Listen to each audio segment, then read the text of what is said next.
To be educated. Not educated, and again, I'm very much aware that in marriage a woman has a submissive role. Okay. There are male and female energies and roles and responsibilities. Yes, correct. Yeah. I'm not knocking any of that. I would never be one of those people that are like, no, everybody's born the same. We're not. It's scientifically, historically, biologically, everything. Exactly. Yeah, it's no doubt, no doubt, proven that we no have doubt. different roles and different responsibilities. To be honest, in Islam there is. Let us analyze before Islam how people used to treat women. Okay, so when the Prophet Muhammad was sent, one of the Arab culture used to believe if you have a girl, a daughter, that is shameful thing. So they used to bury their own daughters alive. Okay, bury them alive. And that's, I do want to say, like, there's been a lot of cultures, a lot of bad has happened. That's what I'm cultures. So when the Prophet Muhammad came with the teaching that the way you have a right to live, this girl has a right to live too. You see? Likewise, one of the things that the Islamic had, that a woman was not allowed to inherit from her father. Okay? Islam says the way you have a right to get the heritage from your parents, likewise the woman has a right to get heritage from her parents. Okay? So women can get Islamic.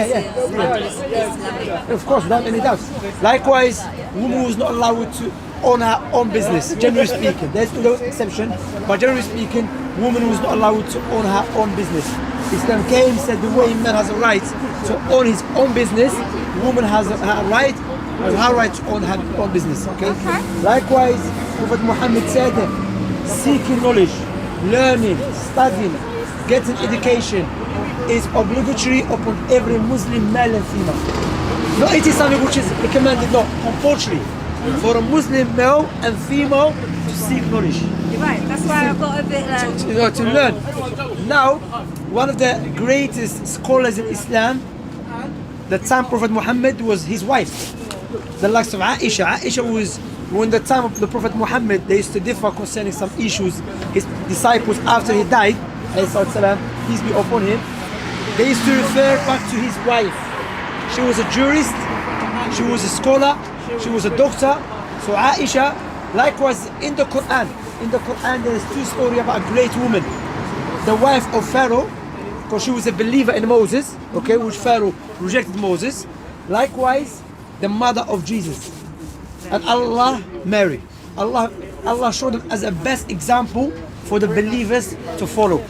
Meaning they were true worshippers of God, they were following God's commandments, and they were strong in faith.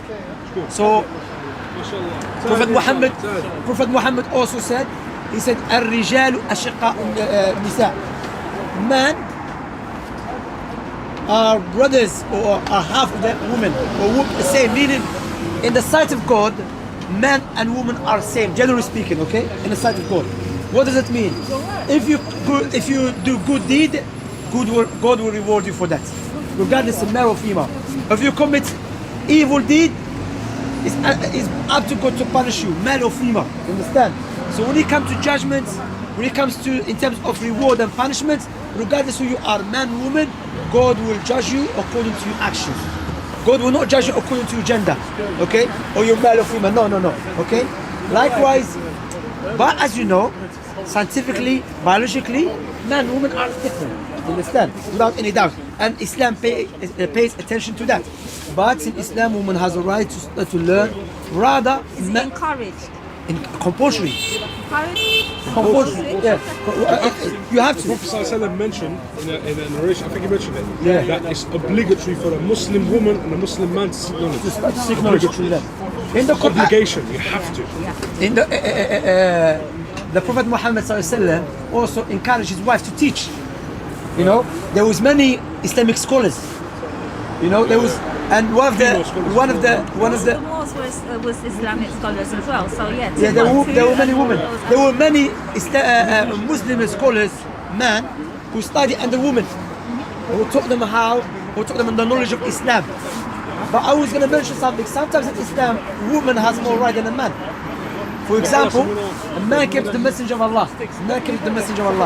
He said, "O Messenger of Allah, who deserves my companionship more? Okay, who should I respect more? He said your mother. He said then who? He said your mother. He said then who? He said your mother. He said then who? He said your father. So in Islam, our mother, we respect both parents, father and mother, but the mother has more right over us. Because who carried you for 9 months? You know, who wakes up every night to breastfeed you and to take care of you? Your mother, not the father. So Islam, a man came to one of the disciples of the Prophet Muhammad, and he said, I was carrying my mother on my back and doing, you know, the Hajj in Islam, there's a pillar called pilgrimage when you go to Mecca. Oh, right. Yeah, and you do the circle around the Kaaba, yeah? So he was carrying his mother and doing that 7 times. Then he came to the Messenger of Allah's companion.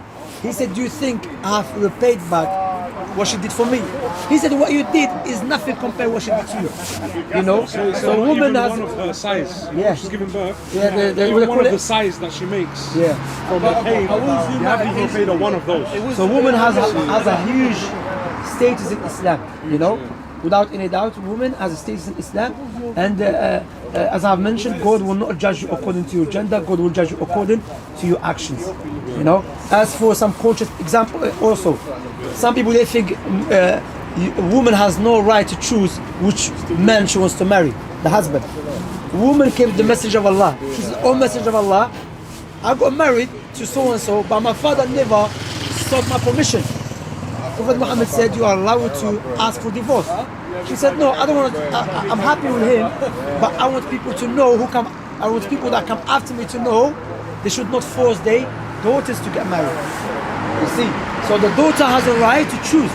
You know, likewise the son has a right. The reason I mentioned that, sister, in our time, some Muslims, because of their culture, they force their daughter to get married. She doesn't even like the person, you know.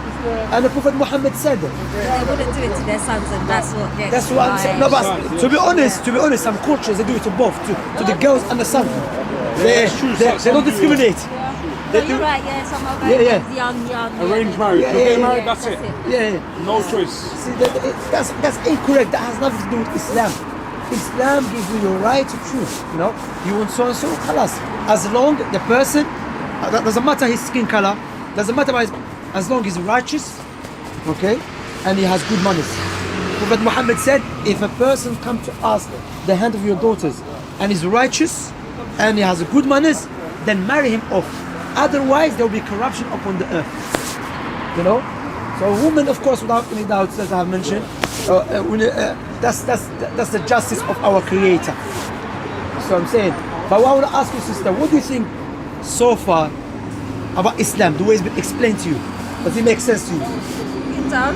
I think I had a lot of misconceptions. You see a lot of things, or you remember when I was telling you I worked before, you kind of come across a different type of Muslim who feels entitled to be a certain way just because they're using Allah's name. And I think that's always bugged me and made me very...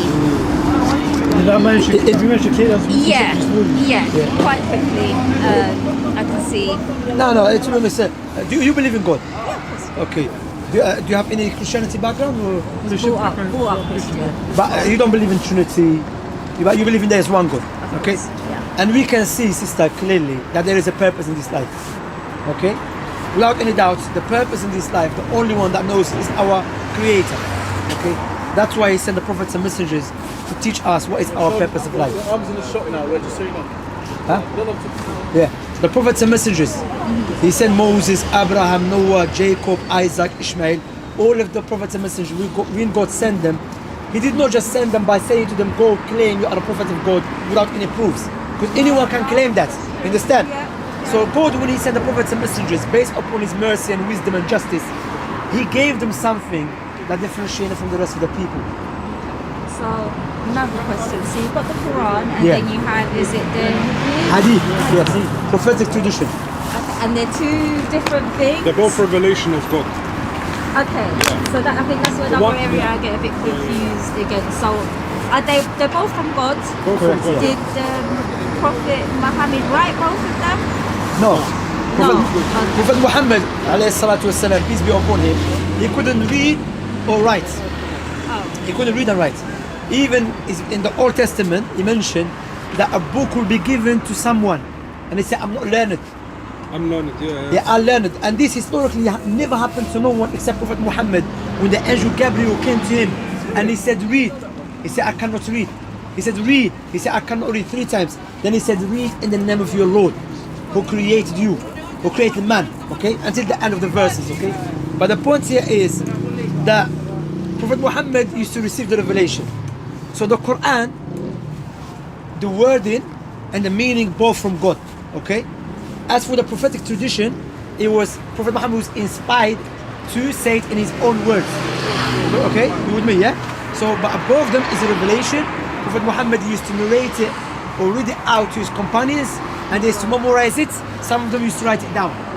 When it comes to the Quran, they used to write it down, read it out to him to make sure there is nothing missing. So they both kind of came from his mouth. Yes, correct. But he didn't write No, physically. he didn't write them physically. because he was unable. He is unable, So- and that was specific for him, because some people say, Prophet Muhammad could not read and write, therefore I'm not going to learn. No, that was specific as a miracle. How a man that couldn't read and write came with a book that is perfect in its legislation, prophecies, miracles, linguistic miracles, and so on. That's why when you look back to, based upon God's wisdom, like Moses, the time of Moses, the Egyptians or the people at the time of Moses, they were known to do magic. Okay, you're aware of that, yeah? Yeah. So when Moses came with a miracle, it was something which is similar to what they were doing, but it was beyond human capacity. Okay, so when they saw Moses, his stick turned into a big snake, the magician knew that is not magic. Okay, Yeah. that is beyond human capacity. Okay, Yeah. now And he tried to replicate that's, and they believed in him. Okay, now at the time of the past, which there was no way for Prophet Muhammad to know it except by God's revelation.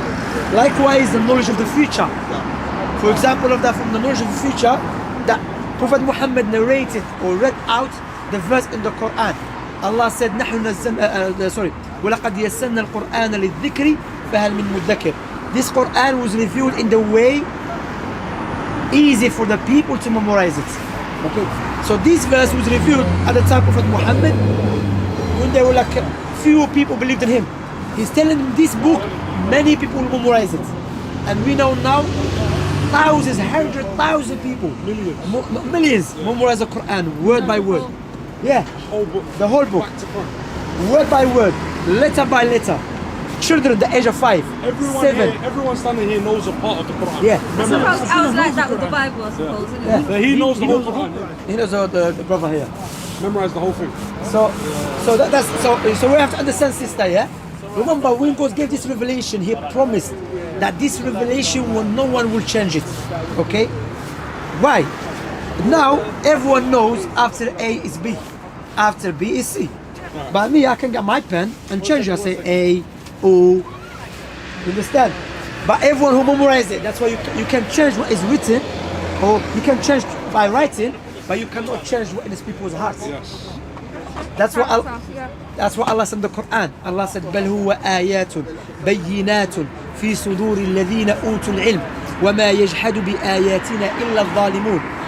This Quran is distinct verses within the breast who have this being given knowledge, and that's how the Quran has been memorized and also is written down. So the Quran passed down to our generation by generation. The time Prophet Muhammad, many people memorized it, and they did everything. They sacrificed their life, their family, their wealth to make sure this Quran will be passed down in a perfect manner. No one can change it. You understand? So what I would say to you, sister, I heard the brother was talking about the Prophet Muhammad prophecies. Also the prophecies that Prophet Muhammad came with. Likewise, the Old Testament. Prophet Muhammad mentioned, or the Quran mentioned, that, oh Muhammad, your name and your description is in the previous scriptures. Okay? If we go Isaiah 42, speaks about the Prophet Muhammad.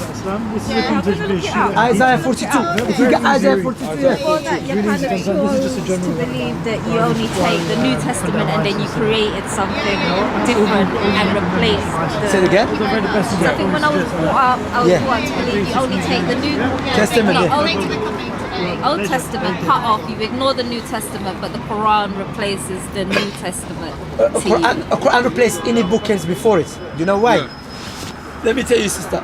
You know that the Bible's been changed. Yeah, of Okay. You and I, we know God is the most wise, the most just. Do you think is it logical and rational for the most wise God to leave us with a book that has been corrupted, or to clarify the truth to us? You know, I don't know, I have my own personal thing with that, because he's supposed to see the future. Why take us down this road if that was what was going to happen? But No. again, that's just another... Another thing, but Yeah. stick to the point, yeah? What do you think? The most merciful God, the most wise God, would he leave us with the corrupted truth, or he will clarify the truth to us? He will clarify the truth. Yeah. Yeah. That's why he said the Prophet Muhammad, yeah. Because what you have to understand, sister, there's certain things that God does, sometimes we don't know them, okay? But there's wisdom behind without any doubt. For example, God, the rabbis, they wanted to take care of God's book. So God gave it to them to, and let them to take care of it. But what they did, they were the first people to change it according to their desires. So God knew that, but God, he wants to show that layman and the other people do not believe or trust someone because he shows you something else. But the only one that is able to expose a person's hypocrisy is the Creator. How the Creator does it? By putting a test. You see, that's what Allah mentioned in the Quran about the rabbis. They used to hear the word of Allah and they used to change it with their own hands, just for small of change. Understand? But when it comes to Quran, Allah said He sent it down and He will preserve it, because that is the last revelation which came for everyone. So how does Islam see the end of the world happen? No, let me get I'll be back in like 2 minutes. I'm just going to get a hot drink. Oh, no problem, no worries. I think another one I have to ask is about, is it astrology and magic, witchcraft? What's the Magic is forbidden in Islam. Okay. Yeah, magic is Allah mentioned what was the reason for magic. You know, all of that was the works of the Satan. You know, is to cause harm to the people, and you know they work with the evil spirits, as they call them in English, but in Arabic we call them a jinn. There's two types of But you've got jinns right now that are protecting, should I say? No, protecting the jinn or the angels. The angels protect. So I do know I came across a group who practice. I don't know. I called it magic or something, and they were like, no. What we're doing goes deeper and goes bigger. But it was to protect their brothers, a form of energy. Some people they play around. They still work with the playing Satan. around. Yeah, they work. You know, no one protects you except the Creator, and the Creator said the angels. The angels are good. Even the jinn, they're like just nation like us. We cannot see them. They've been created in a different way than us. Some of them are believers, some of them are non-believers. Understand? But some of them say, you know, as long as they are jinn believers, then you can ask them for help. But the point here, you are dealing with the unseen, and you cannot trust them, because how do you know they are believers? You're not dealing with something you can observe. You know what I'm saying? So yeah, so magic is forbidden in Islam. Allah mentioned in the Quran that Sulaiman, the Prophet Solomon, he never disbelieved. Rather, the Satan disbelieved when they start teaching the people, or there were two angels came, the Babylon, at the time of the Babylon came, and they start showing the people that magic. They said, but do not learn it, because that is a disbelief. Okay. So that goes for, is that for, you know, like fortune telling, stars. All of that, a fortune, a safe fortune teller. The Prophet Muhammad informed us. He said the fortune teller, how he gets the news. Okay, sometimes he tell you something that can happen. Okay, he said he works with this jinn, and Allah gave a jinn a power that are able to reach the first let's say, for the sake of argument, the floor of the first heaven, so they can hear what the angels are speaking about. When Allah decrees something, He will tell the angel Gabriel. Then the angel Gabriel, he will tell the other angels. So they start speaking about it. So what the jinn do, they will steal some of the news and they pass it down to the other jinns. And the jinn will take it to the fortune teller. And what the fortune teller do, he will mix the one truth with 99 of falsehood. You understand? Yeah. So fortune teller is forbidden in Islam without any doubt. Likewise magic is forbidden in Islam. Sister, so, you know, I always mention this example. I don't know if the brother mentioned it to you, yeah? You know that you should worship God and be grateful to God, correct? I always mention this example. If I give you £2 million as a gift, I say, you know, I've been having a nice discussion with you, sister. You know, you're very respectful. I'm a trillionaire. I will give you £2 million as a gift. What would you say to me at least? You say thank you. All right. You will say thank you, correct? Yeah. Okay. Now I will give you £2 million on the condition. Or you let me first. If I give you £2 million, when you buy a nice house, you're gonna remember my name, Shamsi. You're gonna get married. You're gonna buy a nice car, Shamsi. Shamsi. You're gonna remember me all the time because it's a big money. Yes. Now I will give you £2 million on the condition. Give me your 2 eyes. Will you do that? About to God or to a man? To a man. No, go. Because why? Your eyes is more valuable than anything else. You understand? So why we are not grateful to the one who gave us 2 eyes for free? You see what I'm saying? You know, if someone came, sorry to cut you, sister. If someone came now, tried to kill us, we will do anything to save our life because the life is so dear to us. So why we are not grateful to the one who gave us a life for free? That's the first part. A person will say, yeah, I want to be grateful to God. I want to worship God. But the second question, sister, if you want to buy a gift for your mother, would you buy a gift that you love or your mother love? Your mother love, of course. Your mother love, of course. You're not going to buy something you love because you want to give it to her to please her. No problem. Now, likewise, if you want to worship the Creator, you should worship Him the way He loves, not the way we love. Because the way we love is subjective. The way He loves is objective. That's why the Creator sent the prophets and messengers to teach us how to worship Him. One more question, then I do have to go. Okay, so I get that the word has never been tampered with, it's never been changed, it's as direct and as today is back. The word of the Quran? Yeah, the Quran. The Quran, yeah. I'm making another assumption. Okay. That somewhere in the Quran it says it's okay for young people to get married. Now I'm going to assume that that was in around the time where people were dying probably before they were 30 and marriages and a lot of other things happened at a lot of the younger age. Moving forward to our time, or maybe London should we say, where not everywhere. a necessity to be married, and it's actually against the law to marry below a certain age there. In Islam, Prophet Muhammad said, do not harm yourself and do not harm others. Okay? Likewise, the Muslim scholars talk about marriage. What is the age of marriage? Okay? And here shows us that Islam is a religion that is suitable for every society and every time. Islam doesn't come with the age 18 or 20. No, Islam gives you criteria. If the woman physically and psychologically ready to get married, then there is no harm with that. Okay? Physically and psychologically. But can I put something down, especially as a woman who feels and can present as ready for things that until you're later on in life you do not know you was not ready for. Yeah, but and that happens a lot with young girls and presentation. Yes, but it's not for girls here because marriage is not just for the girl to decide I want to get married. It comes out to the parents, likewise to the society. Okay? And without any doubt, the parents, they want good for their daughters. Okay, so even sometimes maybe she's physically ready, but mentally she's not ready. So they would hold back a parent. They would. So the back. parents. Okay. That's why in Islam, the daughter, she's not allowed to get married without her parents. She has to, because the parents wants the best things for her daughter. You understand? For their daughter. Okay.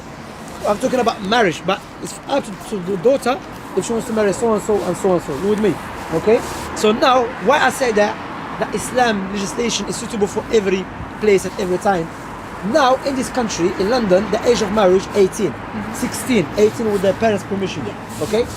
Now what we have to understand, the whole world is not London. Okay.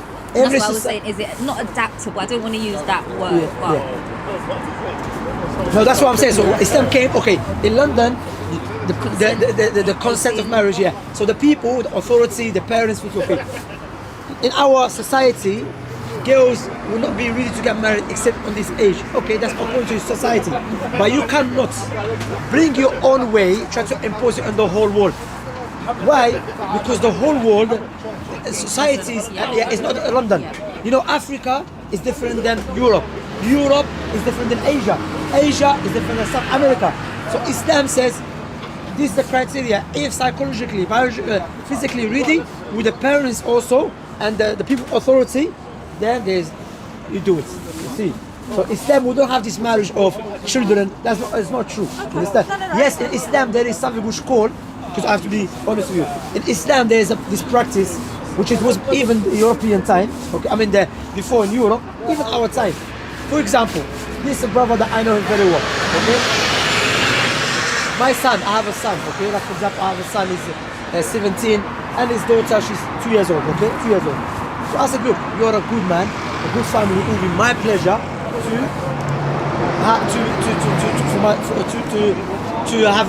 to my family for my son to marry your daughter, but there's no marriage consumption.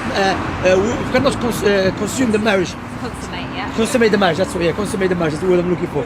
So what you do And then what if his daughter grew up to say, no, Dad, I'm not on it? is allowed to Finishes them. Yeah. Okay. So that's what they say. So the father will say, okay. The father will say, okay, Shamsi, you're a good person as well. It will be my pleasure as well to be part of your family. Let us do contract. The scholar said, like what you said, on the condition when the girl she's reading now, mentally and physically, she said, okay, my dad, I'm happy with it. My dad, I'm not happy with it. Stop. You see. Okay. You said you So what do you okay, think? yeah. Let me ask you now. Okay. Does it make sense to you what I said so far? Yeah. So if I tell you what is stopping you to become Muslim, what would be your valid excuse? I find if you strip any religion down to its core principles, they're all the same. In a What way, you're telling me isn't I'm not I agree with you. In a way, blown away. Does that make sense? But again, I've had a 10-15 minute conversation with you where I know the other guy that was talking, he knew about the prophecies. Yeah. And you could tell when he was talking that he experienced or believed he observed. tangibleness Yeah. of how it was in us. And I'm not saying that's not from you two either, Yeah. but I think I would have to have an understanding of what he was talking about. For example, the prophecies where he's saying, I'll give you another one, which I don't know if you mentioned it. There's a prophecy that Prophet Muhammad mentioned, which is, I always like to quote this prophecy, yeah?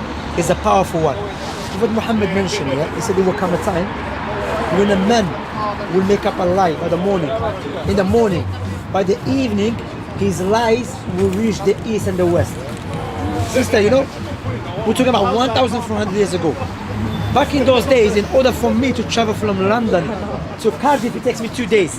Let alone from my lie to go to the whole world in 1 day. Now, make up a lie, put it in WhatsApp, Instagram, Snapchat, Facebook, China, America, Algeria, Morocco, everywhere. So the question you ask yourself, how men that lived back in those days knew about something which is precise, that we can observe it, understand? We can see that clearly. And there's many prophecies that Prophet Muhammad mentioned.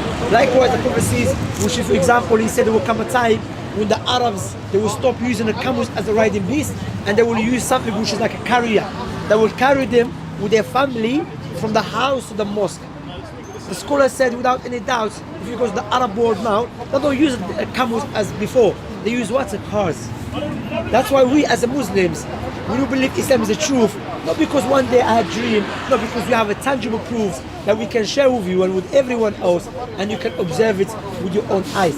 Like I said, I'll give you that. When I went to Dubai, I never felt more protected. you went to Dubai? Yeah. So you saw the tallest building? Yeah. Prophet And Muhammad- that's how I knew what you were talking about. Yes. I jumped on So you saw it then, you experienced it. Yeah. You see what I'm saying? So you observed the prophecy which Prophet Muhammad spoke about. Well, I was going to come back to the point you mentioned about if you strip off all the religion, it goes back to the same root. That's correct. However, yes, I believe if I was alive at the time of Moses, if I followed the true teaching of Moses, I will go to paradise.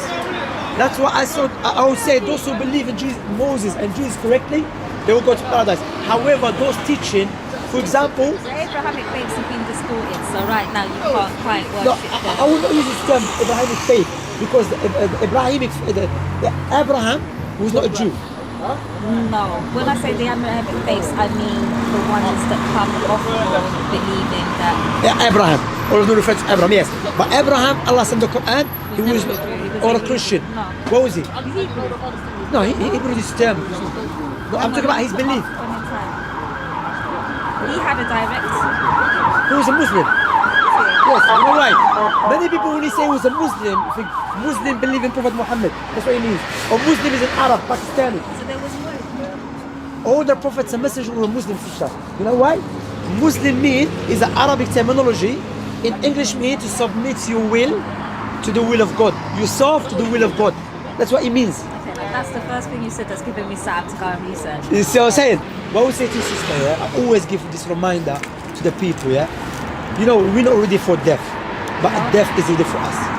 And I always mention this, yeah? Always. The reason I mention this because we do experience it. Maybe you know your family or other your friends. How many people left their houses? They never come back. They were surprised with death. Sunday I was stuck just before Subhanallah. the shop came.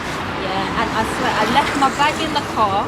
Okay. So I had to go up, reeled up everything. I've never done this in my life. I'm like, where's my purse?